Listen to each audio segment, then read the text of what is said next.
Well, it's been about 5 days, roughly, since New Year's. You heard John say Happy New Year, if I want to call it that one.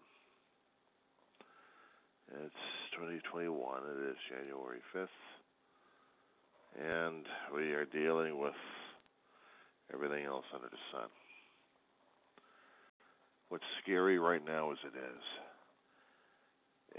the constant influx of patients going to the hospitals and jamming up emergency rooms and wards, ICU, hospital beds, every space that the hospitals can use for patient care, at least what they keep reporting in California and everywhere else, is our beds are filled up to the capacity where we can't take care of our patients anymore. In Los Angeles, in Southern California region actually, ambulances are forced to choose between life and death. Who's got a chance to live, who's got a chance to die, based upon premium space and premium life support. Now, the horrible thing about this thing is we have been forced to live this way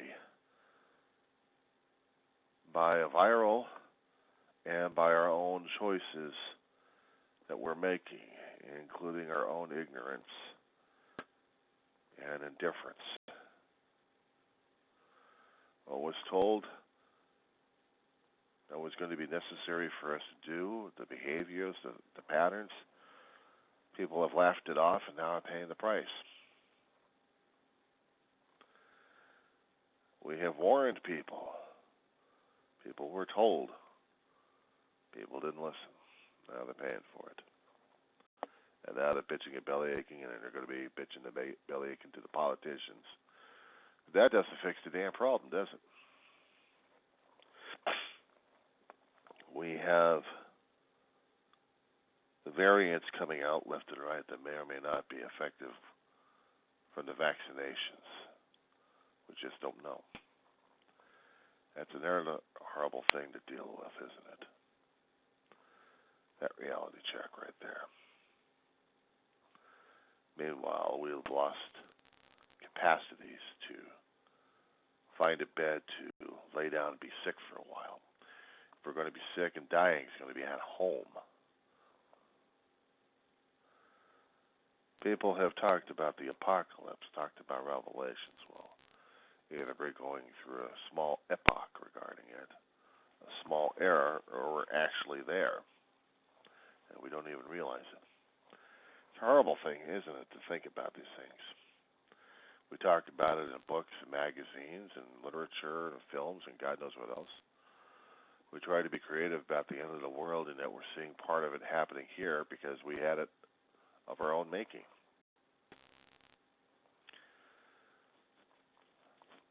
All those post-apocalyptic films talked about things happening that changed man forever.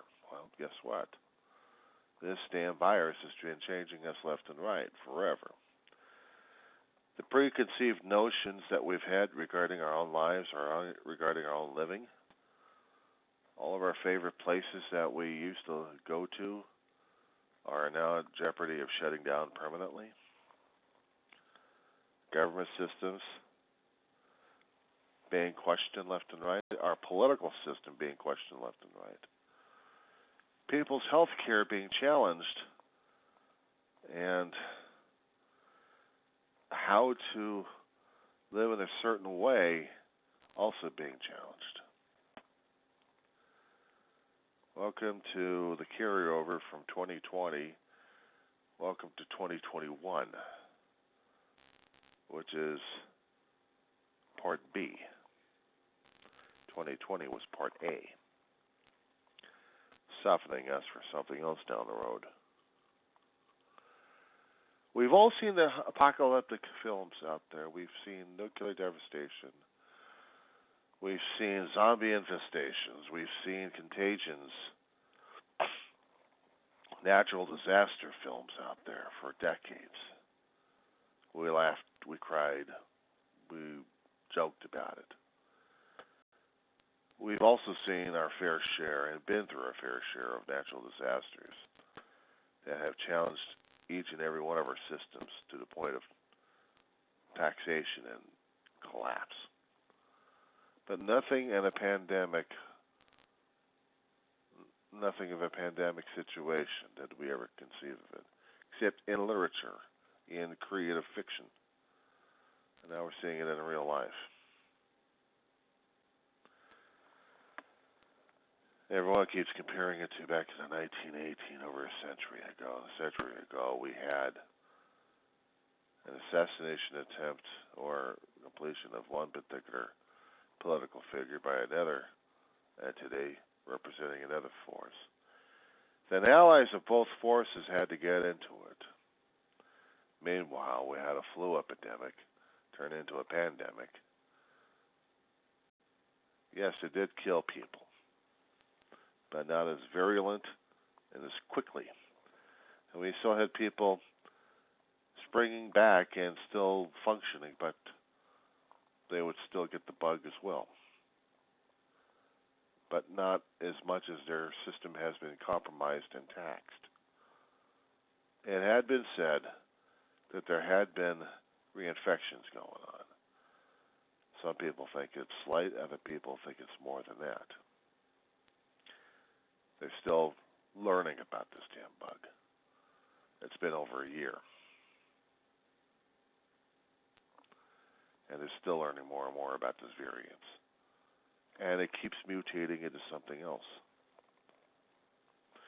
So we have no clue at this point of what we're dealing with, what we're coping with. We know some of the symptoms are similar to what flus are supposed to be, and pneumonia, and we know it's respiratory. How much we are aware of. It goes through the openings, it goes through the pores. Like any other virus out there, it looks for a weak opening in our body. A cut could be a way to get into the system. A tear into our body. Our respiratory system through our mouth and through our nose, through our eyes, because what we're doing is the tactile contact of our face. That's why they keep saying wash the hands constantly to make sure that the virus doesn't live on the surfaces. Even if you had scarring or possible cuts or scrapes or any openings on your system, on your body here, be a way for the virus to go in and does its damage through the blood, going through the heart and through the muscle tissue, and anywhere else it needs to go to. By that time, it's already establishing the beachheads anyway in order to infect people. Without showing asymptomatic, without showing the body's way of telling people, hey, I got an issue here. So now we're dealing with a situation that we cannot deal with.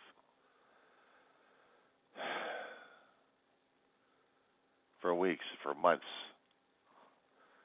they've been arguing and yelling at people. The reasons why we wear the masks, the reasons why we have to protect ourselves and distance ourselves is to avoid the situation we just came across and still experiencing at this point. And the experience is we're lost our capacity to have medical treatment. If we need the emergency treatment for anything else but the damn virus, other than the damn SARS virus, the COVID-19 that's kicking our ass, we have no way. If you broke your arm, you're going to have to suffer for a while. Broke your leg, you're going to have to suffer for a bit. If you've got a nasty bout of flu, well, you're going to have to die at home. Now, if you have a heart attack or stroke, maybe you got a chance going into the hospital. You got cancer. Good luck. That's what's becoming at this point. Those who've got the higher priorities of dying, and those who've got the higher priorities of living. We have ambulance crews trying to make those kind of determinations. Sisters, bring your sick ass to urgent care to get treated, to get examined, to get evaluated. Even through a triage at an emergency room, forget that noise. Forget it.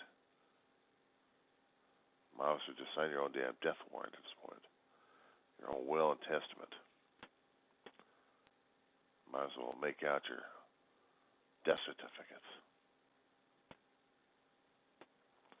Power of attorneys.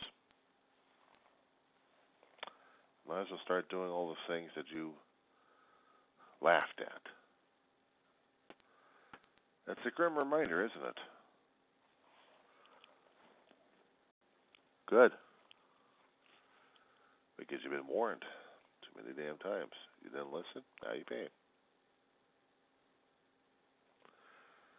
Last year I went off. Last year I went nuke. I went thermonuclear, what am I saying? Yelled and screamed at people left and right. I had to get the word out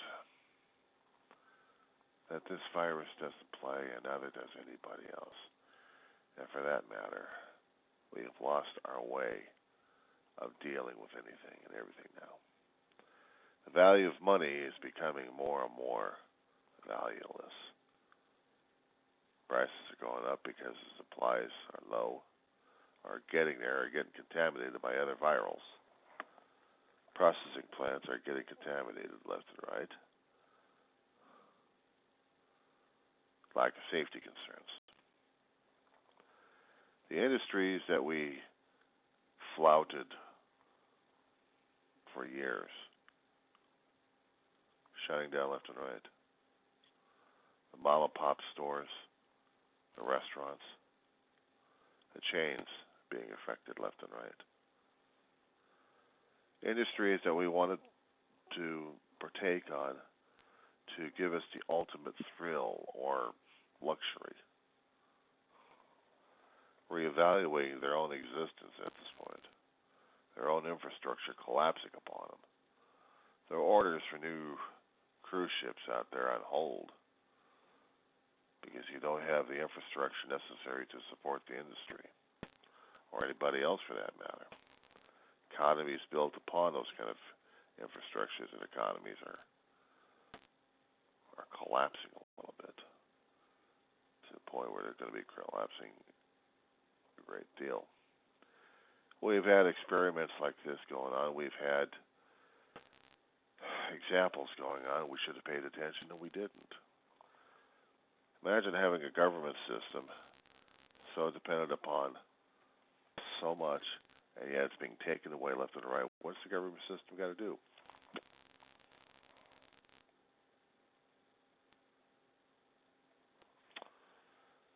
You've got, how would I do this in hands?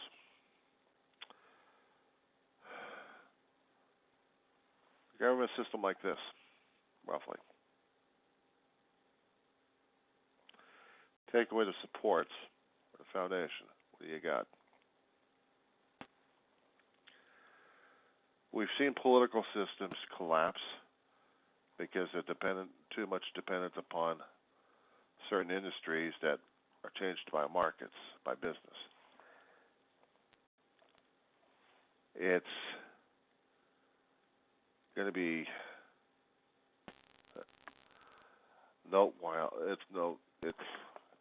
how do I say this? How do I put this into a context that we're trying to understand? We're seeing something that we hadn't seen in our lifetimes, that we hadn't seen or conceived of. Or actually, we did conceive of it, but we still considered it as fiction writing. Now we see reality. We've seen government systems depending upon certain industries and it collapsed on them.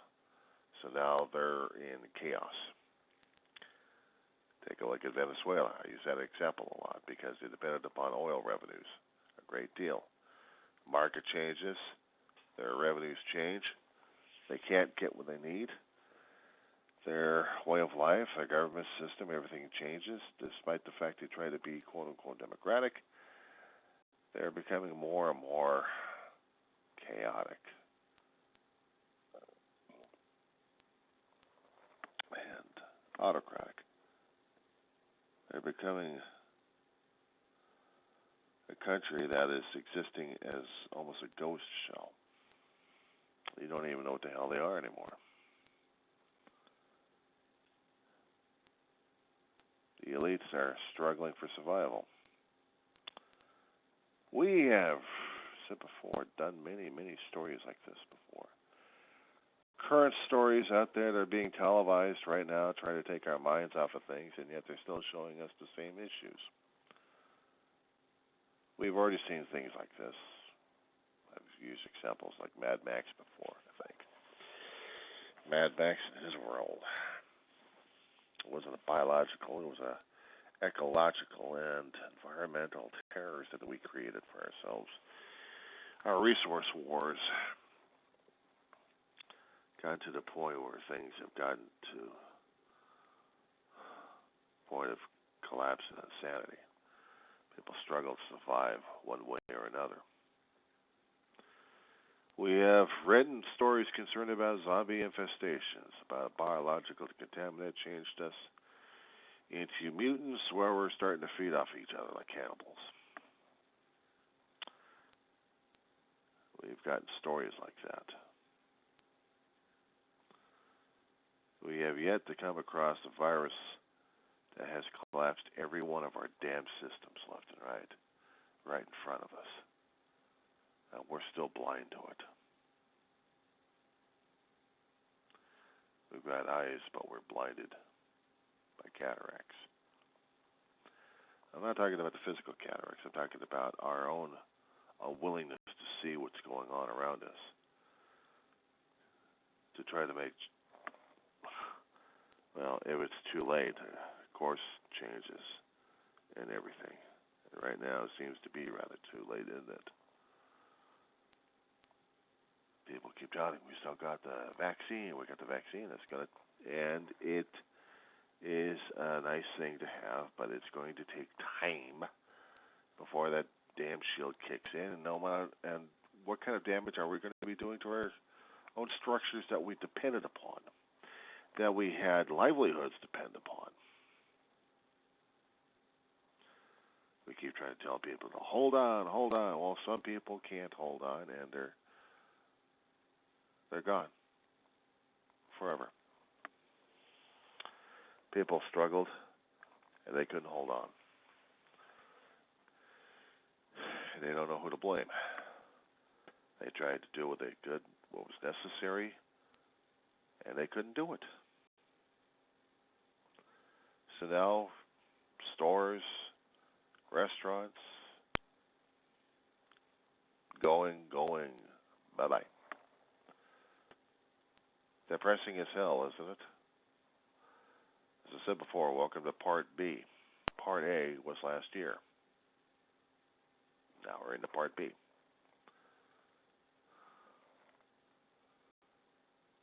We'll see if we get into Part C, whether or not we're going to be recovering or we get worse, depending upon how we treat this particular year.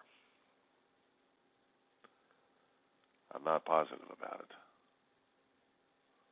because the changes we've done and the situations that happened, everything that was floundering and festering in us, all the damn uglies that we had thrown up into the air to be exposed, we reap.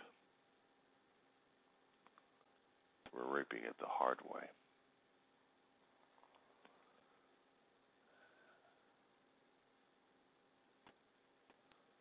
I just wish to God we weren't.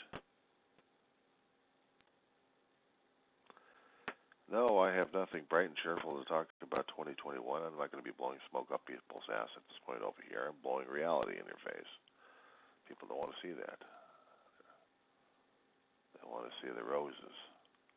Sorry, the roses became extinct a long time ago. Now we're dealing with the weeds. We're dealing with the dandelions that need to be pulled. We're dealing with reality check here. Because we're dealing with the consequences of our own actions. We've been warned. We've been told. We've screwed ourselves over. It's bad enough when a season like this has to be memorialized by marketing. People have been marketing this past 2020 with a lot of inventions and a lot of ideas.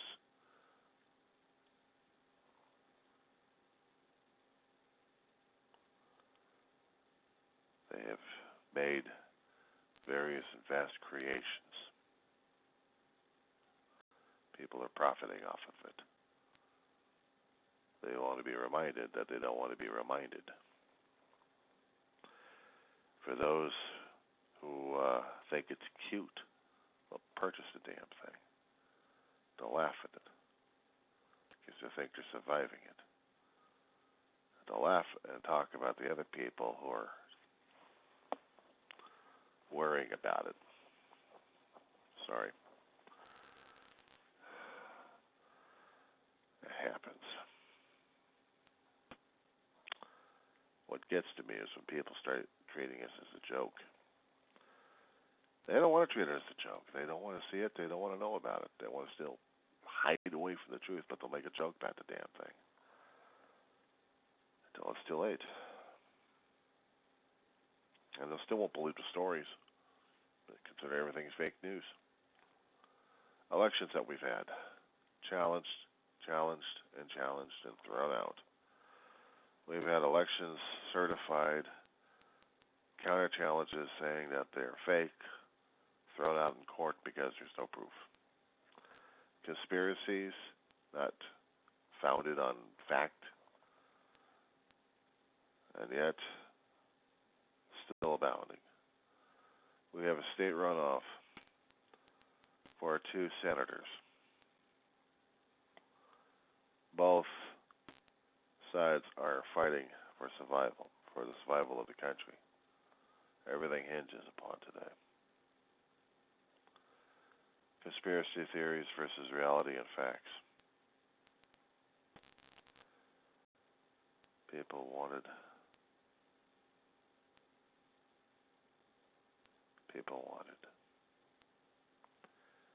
And when they got, they're not happy with the damn thing in the first place.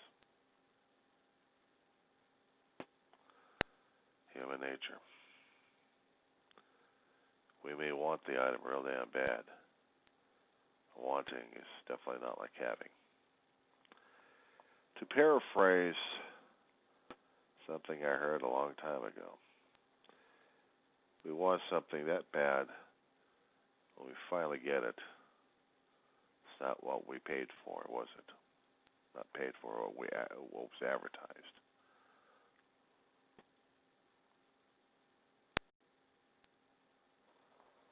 So, what do we do now?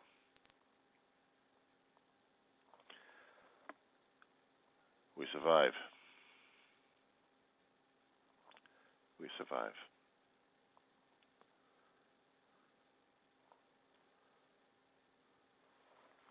We survive.